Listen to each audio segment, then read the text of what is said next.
Hello, everyone. I'm with my friend Andrew Nicholas Jobling. We're talking about how to be just terrific at writing books and all stuff literary. Um, that's what we do. Or just stuff in So general. I said I want to do a video with you, but I don't want to plan. I don't want you to know. So I'm just leading this. So I don't want to talk about writing per se. I want to talk about personal development for the writer, Yep. right? Like where you're going. So, and this could be 3 minutes or 23 minutes. We'll see where we go. But my experience working with a range of people, whether they're writers or blokes in prison or alcoholics and addicts whom I work with regularly, or high-end corporates, athletes, is one of the biggest barriers to break through, to achieve, to create change, to succeed, whatever that means for the individual, is their unwillingness to get uncomfortable. So I want to talk about the discomfort that comes with growth. I want to talk about the discomfort that is at times being a writer or an athlete or in anything. Let's just talk about people. So the dichotomy is, do you like that word? Look it up, D-I-C-H. The dichotomy is that on the one hand, we want to succeed and grow and exploit our talent and potential and become a success and write a book. But on the other, we want to be comfortable, right? Yep. So the problem is we have this inner conflict or this inner turmoil that wages war over, do I want to succeed more or do I want to be comfortable more? Yep. And for a lot of people, the I want to be comfortable path is the one they head down, because, and so we can see this in, relationships. We can see it in the gym. We can see it with money. That if I go to the gym, for example, and I want to go to the gym, but I don't want to get uncomfortable, my body's not going to change much. I'm turning up, I've got the right equipment, I've got a gym membership, I'm wearing the right clothes, I'm even using good technique, but I'm not getting uncomfortable. So therefore my body doesn't have to adapt, therefore there's no improvement. So I think that in this space of, how do I take my intention of writing a book to the reality of here's a book in my hand, or here's an online book that's now for sale, or whatever it is. The challenge often is not, am I creative enough? Do I have a story to tell? Are my ideas any good? Do I have the overall potential? But rather, am I willing to do the work? Am I willing to get more uncomfortable than most people will? Am I willing to do it consistently? And go. Well, what do you Can think? you start again? Yeah. You What was that said- bit after? Listen carefully. What was that bit after? Listen. I'm sitting there listening to you going, yeah, I'm going to say that, and then I'm going to say that, and I'm going to say that now. No, but don't you just think it's really about, like, people, you said a couple of videos ago, we're not that talented. Yep. And we're not being self-deprecating. No, we're I'm not. not that talented. No, I didn't go to uni till I was 36, and I wasn't that good then, right? But it's the truth is that you and I are pretty good at getting clarity and certainty about what we want. Yep. We're pretty good at creating a plan. Yep. And both of us are pretty good at following through. Yes. Right?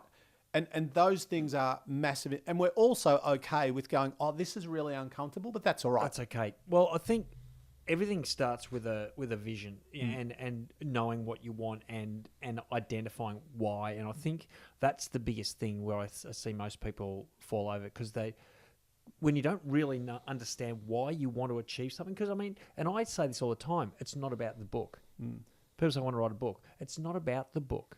It's what that book represents. It's the opportunities that will open, the way you can leverage it, the way the person you become in the process. It's not about the book. And until you understand, well, this is a question I ask people all the time. Why? Why do you want to be an author? What does that mean for you? What would it be like if you could, create a career as an author and get out of your full-time work and have additional streams of income and be able to travel and work from home and wild away and think, oh, that'd be amazing. Focus on it. Because when you focus on what you want, when you know what you want and you understand that the process is uncomfortable, you don't stress so much, because you know that each day that the stuff you're doing is getting you closer to that dream. Now, I'm going to go back many years. Now, I'm going to take you back nearly 35 years. Wow. I was... You weren't born. Were you born? Two. I was 2, yeah. I was 17 years old, and I was at St Kilda, and I just got my very first. I had a dream to be An play AFL professional VFL player, I yep. want to be. I want. For me, the dream was, I was a middle child. I was a bit of an attention seeker. No. Yeah, There's- me.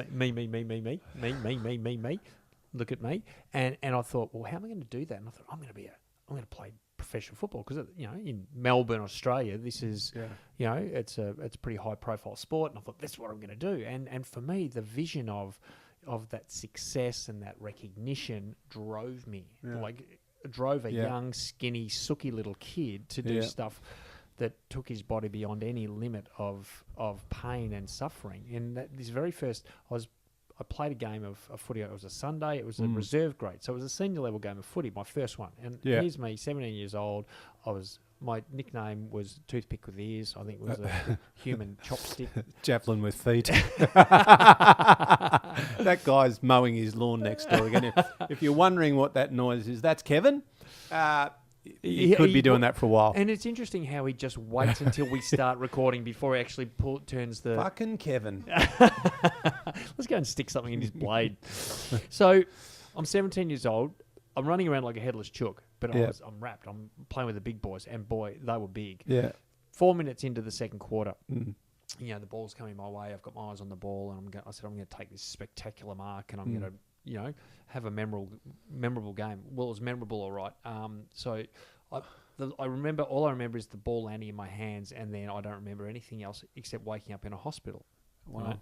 And I've got the video. I've got, the because it was footage. televised, so it was video, and I've been absolutely smashed to smithereens. And I'm lying in this hospital bed. I'm 17 years old. Wow. I've got this dream, but I've got my mum and dad there, concerned looks on their face. I've got doctors and nurses there, treating me and condemning, it's a stupid, dangerous sport. You're stupid. What are you doing? I was in incredible pain. I had concussion.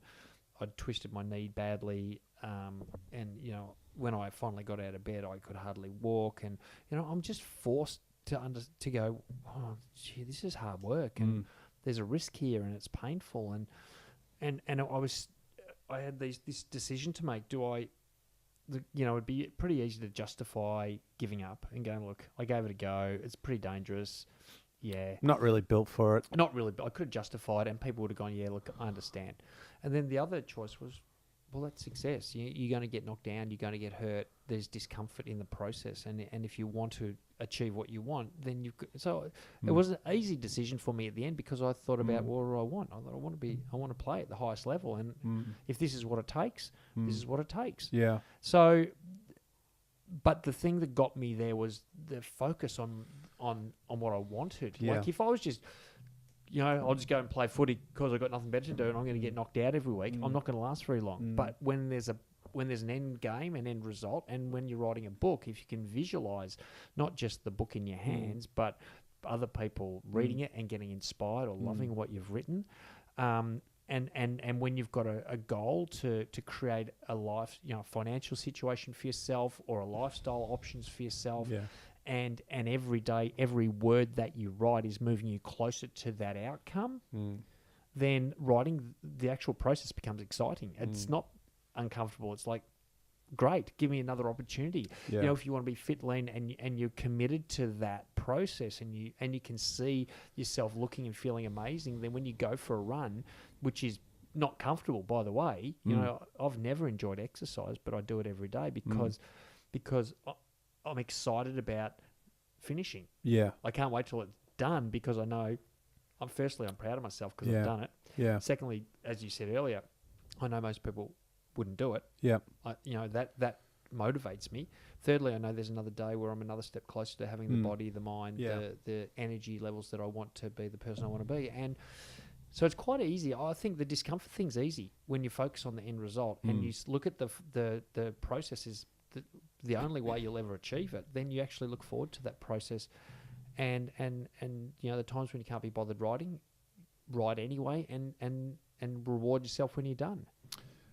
And I think there's a real like when we talk about discomfort, obviously it could be physical or emotional or psychological or sociological or a range of things, but it's also even discomfort and hard or easy is really a matter of perception, in that Like, I remember someone that I know quite well had quite an aversion to needles to the point of fainting. Got diagnosed with diabetes and had to inject, right, every day, needles. So that went from absolute terror and pain and discomfort and anxiety and stress to within about 2 days. Like, and the thing is, well, you either do this or you might not live more than 3 or 4 years. And then you weigh that up, or he weighed that up, and he went, yeah, all right, I'm doing that. And then 2 days into it, you know, these tiny little needles, subcutaneous, into the fat, they're tiny, it doesn't hurt. All of that fear and anxiety was gone, but it was all weighed up with, well, I either do this or I end up with that. I don't want that. I'll just do this I'll make this little sacrifice of putting a needle in myself to distribute or to inject some insulin. And I think, you know, that largely a lot of this is a story that we tell ourselves, and, you know, whether or not it's writing a book or buying a pair of shoes or doing a PhD or building a fit body, everything comes at a cost. Yep. So the cost is those shoes are $150, and you're going to weigh it up. You're going to go, $150. Okay, here's my money, or here's my investment. I want a good body. Well, the cost is most days you're going to have to lift a few weights, go for a run, stretch your muscles, don't eat shit, That's the investment to get what you want. Okay, cool. All right. Well, yes or no. A lot of people, it's no. Yes. And then you go, all right, I want to write a book. What's the investment? Well, the investment is, so everything, there's a cost. You know, and then I would say to people, if you weigh it up and the story is no, then don't start. Yep. But go in with your eyes open and go, as we've said before, there's a cost. Time, emotion, energy, might even affect some relationships sometimes, because not everyone's going to be supportive and not everyone's going to be cheering you on as you sit at your computer for another night. Yep. You know, and then weigh it up and go, yep, I'm in. But once you're in, you know, be comfortable with it and say, this is me. This is just what I'm doing. I might change my mind at some stage, but for now, this is where I'm at. The end. I think you've said it all, mate. Thanks, mate. Beautifully.